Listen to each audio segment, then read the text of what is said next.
I don't really have any thought about the public transportation. I see that buses are going around, so I assume there is some kind of public transportation system, but I have never used it. Public transportation in the city is limited to two options, either taxi or the bus. Taxis are all over the place, quite affordable. The bus I've seen, but I've honestly not been able to locate where the bus stops are or the routes. You know, the bus service is very, very short. You have just like, I don't know, 6 roads, and they take a long time to get to the bus stop. Like 20 minutes you have to wait, sometimes 30 minutes, and there are no places to go in the city in a bus. You always have to use a taxi. If you come to Erbil and you're living in the city, you don't really have to have a vehicle because there's so many taxis available. I think in the Kurdistan region there's 26,000 taxis.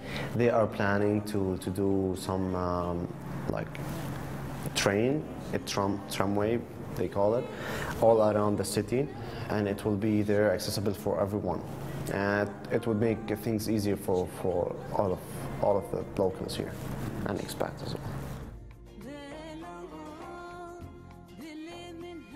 Driving here is, I think, I would say crazy. If you're not familiar with driving in a third world country, you'll be surprised and scared. And I've seen the drivers here, they're like maniacs, but sometimes when I drive I feel like a Mario Kart video game because people are just switching lanes and... They need to follow rules.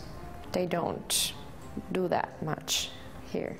But I think it has to start from the education. The infrastructure in this town is definitely ready to receive a lot of traffic, even though there's not much traffic at the moment. It takes around half an hour to commute from the far left to the far right hand side of the city.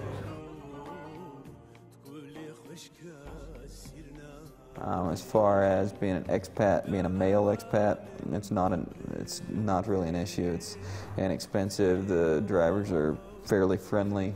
As a female expat, it's discomforting knowing that all the taxi drivers are male, and sometimes they're a little too friendly. This is why we started Pnk Taxi. We actually started doing market research and found that there was a lot of incidents being recorded at each one of the police stations here, and then we started looking at the culture, and culturally, if a girl gets abused or whatever by a taxi driver or whoever, she's not going to go to the police because then her family will, look down on her or look at her differently. So we figure if there's this many recorded cases, and then I think it's just new and strange for the local community, just as it was, 4 years ago when women first started getting driver license and driving around in Erbil. It was new and strange, and there was articles being written about, girls tearing up the roads and all of this. But all of this is starting to, now it's 20 to 30% of the cars on the road are driven by women here in Erbil. So the taxis are just the next step.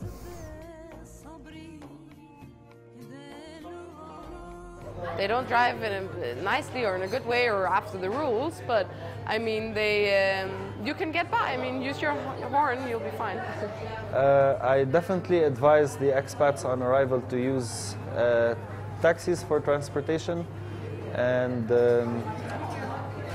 depending on where they're coming from, if they're coming from somewhere in the Middle East, they could probably be able to drive without difficulty. But if they're coming from anywhere else in the world, I would definitely say it will take a while to get used to how people drive here. It's not the easiest thing to be on the road.